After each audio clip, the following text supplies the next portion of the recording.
मुकाबला धर्म और अधर्म का, मुकाबला सत्य और असत्य का, मुकाबला इंडिया टीवी और मोदी मीडिया, गोदी मीडिया, भोगी मीडिया के बयान का और संविधान का।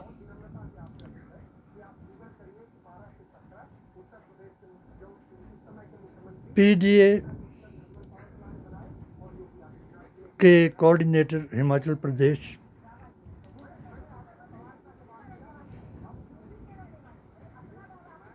भीम आर्मी क्रांतिकारी सेना के राष्ट्रीय उपाध्यक्ष, अल्पसंख्यक विकास कमेटियां हिमाचल प्रदेश के अध्यक्ष,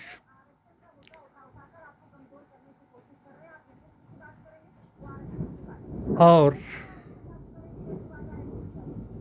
मोदी मिशन मुस्लिम मोर्चा हिमाचल प्रदेश के अपदस्थ महामंत्री, जिसने अपनी 7 सूत्रीय पेटिशन 20011/01/2019 के मुताबिक गृह मंत्री, प्रधानमंत्री, रक्षा मंत्री, उस वक्त के गवर्नर J&K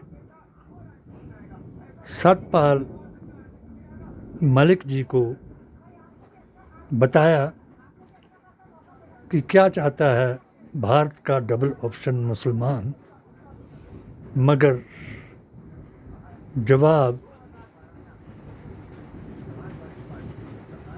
कोई नहीं आया।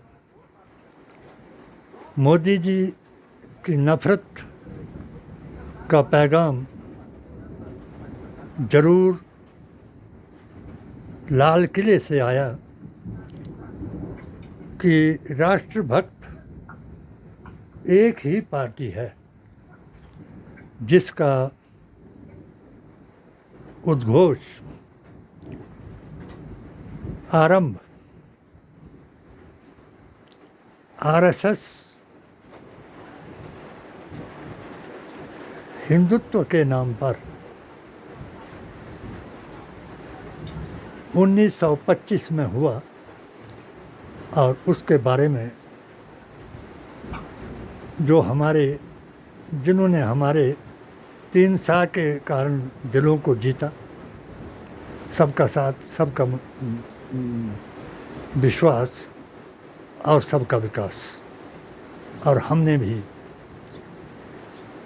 अपने 17 फतवों, जो कि 72 जमातें नबी की जमात से रद्द की गई हैं, उन पर 17 फतवे लगाए और पूरे भारत को पीडीए के फार्मूले 40=40=20 से सब अवगत कराए।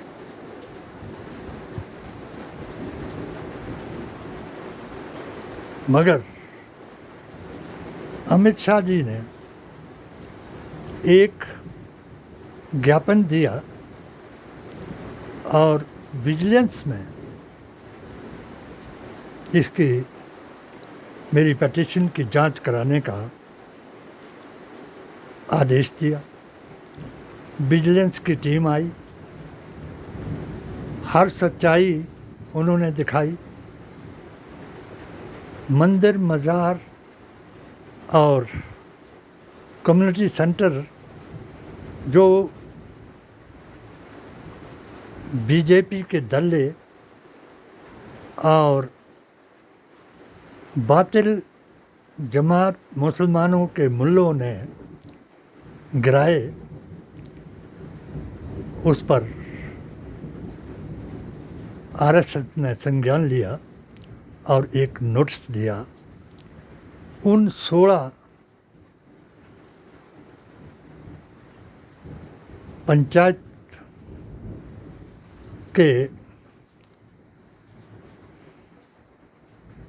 चयनित लोगों को कि जिनके खिलाफ हमने 2010 में धूमल जी को एक एप्लीकेशन दे करके सीबीआई की जांच कराई थी, और जांच कमेटी तीसा में पहुंचने से पहले उन्होंने ब्लॉक को जला दिया और सब कुछ ध्वस्त करा दिया। और दोनों पार्टियों ने मिल करके मोहनलाल जी मंत्री थे, उनके बेटे बेटियों थे, उन पर इल्ज़ाम लगा दिया और चुनाव मुक्ति मोर्चा के अध्यक्ष संयोजकों ने उनके पक्ष में बयान दिया, मगर पहाड़ के साथ सिर लगाने से अपना ही सिर टूटा और मेरा ही सिर टूटा, और मुझको ही ये दोनों पार्टियां सच्ची हो गई और मुझको ही झूठा बता दिया कि ये जो है, मैंने इसका एग्री किया कि अगर बीजेपी वालों ने इस हमारे विकास के मंदिर को नहीं जलाया, कांग्रेस वालों ने नहीं जलाया, तो आप मुझ पर इल्ज़ाम लगाइए कि ये मुक्ति मोर्चा के अध्यक्ष ने जलवाया। मुझे बड़े बड़े पुलिस के लोगों ने अपने पास बुला करके कहा कि डॉक्टर साहब क्यों अपनी ज़िंदगी बर्बाद करना चाहते हो, क्योंकि ये लोग सब मिले हुए हैं, हमने सब कुछ देख लिया है, मगर हमें तो वो करना है जहाँ पब्लिक हो। तो वो जनता जनार्दन जो है वो इनके साथ जुड़ गई। मैं इतना ज़्यादा आगे नहीं जाऊंगा, मगर मैं आज का वृतांत बताऊंगा कि अब ये ईद नमाज बकरीद नज़दीक आ रही है और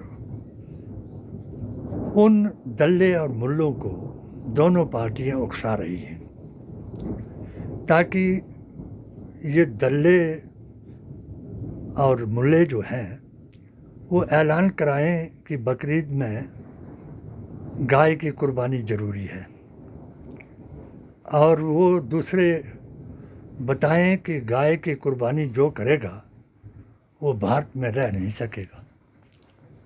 अब ये प्रचार शुरू हो गया है। अब गाय को राष्ट्र की माता बताएंगे, यानी एक जानवर को राष्ट्र की माता और दूसरे जानवर को बलि का बकरा बनाएंगे। आज मुसलमान बलि का बकरा है और चुनावों में यही प्रचार किया जा रहा है। जो मेरे 17 फतवे थे, आज मुझे फिर चैलेंज करने का मौका मिला कि आज उसी मेरे फतवे पर कि जो मैंने इन 84 जमातों के खिलाफ और जो नकली सनातनी हैं, गोडसेवादी हिंदू हैं, उनके खिलाफ दिए थे, वो उनका आज एक सत्य और नजर आया। हमारे नबी ने फरमाया कि जिस काम के करने से पड़ोसी को या दूसरे को रंज पहुँचे, अगर वो उस काम को करता है तो वो मुझसे नहीं है।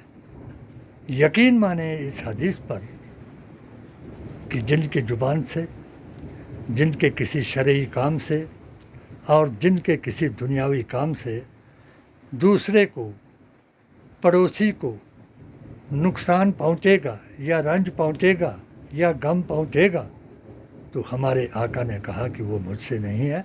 इसलिए जो लोग हुमायूं कबीर की तरह जो बदमाश मुसलमान जो इनके खरीदे हुए लोग हैं। ये खरीदे हुए से मुराद ये क्या है कि अभी शुभेंदु को बता रहे हैं कि वो सबसे बड़े हिंदू बन करके उन्होंने ममता बनर्जी को हरा दिया। शुभेंदु ने जो करा दिया, उसने बता दिया कि जो मुझको वोट देगा वो हिंदुस्तानी है, वो सनातनी है, और जो नहीं देगा मैं उनका काम नहीं करूँगा। यानी उसने मुसलमानों को टोटली अपनी लाइन से बाहर करा दिया। और ये भी कौन आदमी है? जो टीएमसी का व्यक्ति था। हुमायूं कबीर ने अभी ऐलान किया कि मैं कुर्बानी ज़रूर करूँगा, अगर वो माई का लाल हो, गद्दार हो, तो ये बीजेपी जो है उस गद्दार के ऊपर केस चलाए और देश से बाहर निकाला कराए। क्यों? कि हमारे आका के मुताबिक भारतीय संविधान, कुरान और नबी की ज़ुबान और मेरे फतवों के बयान के मुताबिक भारत में गाय की कुर्बानी करना सख्त मना है। जो इंडिया टीवी वाले जिनको उसमें भौंका रहे हैं, मैं उनको, उन भौंकने वालों को भी कहूँ कि आप नबी करीम सल्लल्लाहु अलैहि वसल्लम की हदीस पेश करें, कोर्ट में ना जाएं।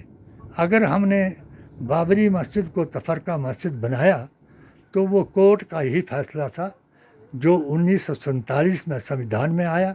फिर 1991 में कोर्ट ने बताया कि जो धार्मिक स्थल जिस हालत में हैं उसी हालत में रखे जाएं। अगर मज़ारों को, कम्युनिटी सेंटरों को और मंदिरों को उखाड़ने की जो बात कर रहे हैं, वो अपना कानून बना रहे हैं। सनातन में ऐसा कुछ भी नहीं है। अब रही बात पंचायत चुनाव 2026 हिमाचल प्रदेश, मैं पीडीए का कोऑर्डिनेटर होने के नाते सबको बता दूं कि जात, जमात और धर्म से का प्रचार करने, झूठा प्रचार करने वालों पर यकीन ना करें। और पीडीए क्या है पहले उसको समझें। पी से मतलब है पिछड़ा वर्ग।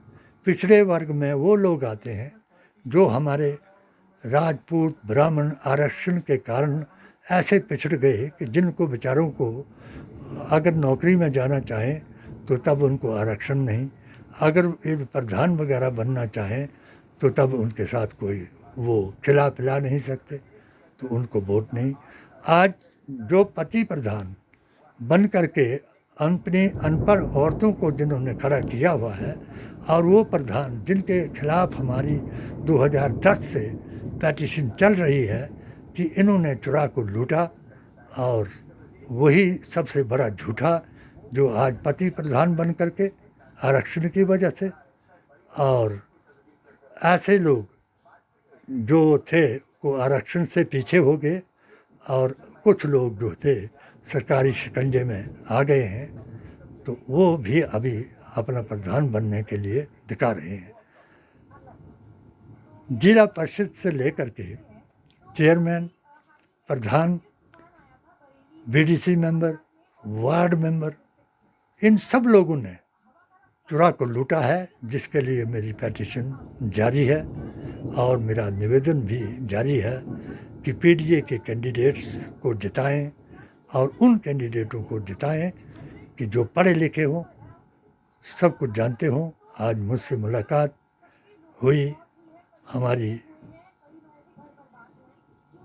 शिक्षित युवती रजनी देवी की, जो जिला परिषद की उम्मीदवार हैं। हम ज़्यादा नहीं कह सकते। पीडीए का आप बैज लगाएं, गरीबों को भ्रष्टाचार, चुरा को भ्रष्टाचार मुक्त, अधर्म, अत्याचार, अराजकता और तानाशाही से बचाएं। हम उनके साथ हैं जो उनकी भी सुने उन्हीं को तुम चुने, हम अपने आदमी को। ये फिर एक बात मैं और आगाह कर दूं, चाहे CBI हो, CID हो, पुलिस हो, और उन पुलिस वालों को, उन कर्मचारियों को, अधिकारियों को फिर मैं एक बार, और इन मोदी मीडिया वालों को, कि सबसे ज़्यादा मोदी जी महान के पक्ष में मैंने लिखा, अगर आप उन लोगों के कहने पर जो भ्रष्ट हैं, अधर्म पर चलने वाले हैं, अगर आप एक दल्ले मुल्लों के कहने पर हमारी लड़कियों की तौहीन करा सकते हैं और उनको पोक्सो एक्ट से बचा सकते हैं, तो मैं इन PDA के जितने भी निष्पक्ष जो लोग, पढ़े लिखे लोग जो पंचायत राज में आगे आ रहे हैं, हम उनसे निवेदन करेंगे कि उन भ्रष्ट लोगों को पीछे हटाने का पूरा प्रयास करें और मेरे इस अभियान को जन जन तक पहुंचाएं, और पूरे भारत में जो हमारा PDA का अभियान और फार्मूला 40 = 40 = 20 है, उसको लागू कराएं और अपने आप को वीटो पावर बनाएं। जो कुछ प्रोपोगंडा मेरे बारे में अभी 11 उल्लुओं ने, चंबा जिला के मैंने 11 उल्लू उस वक्त माने जब 40,000 लोगों ने मुझे डॉक्टर अंबेडकर की जयंती पर मुख्य अतिथि बुला करके स्टेज का संचालन कराया, और मैंने उस वक्त शपथ खाई कि हम संविधान को बचाएंगे, भारतीय संविधान, कुरान और नबी की ज़ुबान से हर मुसलमान लोगों को बताएंगे, गीता ग्रंथ, कुरान और वेद पुराण से सबको धर्म का अर्थ बताएंगे। इसलिए धर्म जो है, मैं आयुर्वेदा रत्न हूँ, मैं इसका ग्रेजुएट हूँ आयुर्वेद का, क्योंकि धर्म का 3 चीज़ें सबकी एक हैं, किसी को दूसरे धर्म का मत माने या उसको नीचा ना पहुँचाएं। सबका DNA, सबका धर्म और सबका खुदा एक है। उस एका देवो भवे को दिल में रख करके वैदिक इस्लाम भारत की शान, यही है हमारा संविधान, इस पर यकीन करें और मेरी HHAQ यूट्यूब को सब्सक्राइब करें, फॉरवर्ड करें, लाइक करें। जिसको ताकत हो तो मेरे 17 फतवों जो इंटरनेशनल लेवल पर आज स्वीकृत हो चुके हैं, उनके बारे में मेरे से बात करें। इन दल्ले और मुल्लों की बातों में आकर के सही कैंडिडेट को पीछे ना करें। जय बापू, जय भीम, जय संविधान।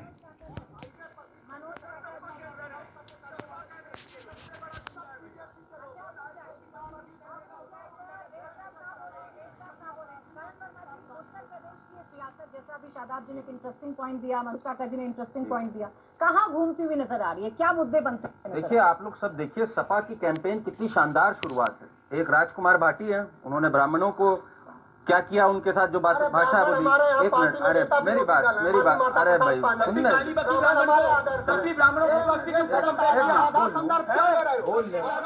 इसको बहस नहीं कहते हैं, इसको बकवास कहते हैं, क्योंकि जात, जमात और धर्म के नाम पर ये सबको जुदा करेंगे, लड़ाएंगे और आपस में मरवाएंगे, और मेरे HHAQ के सपने को साकार करके दिखाएंगे।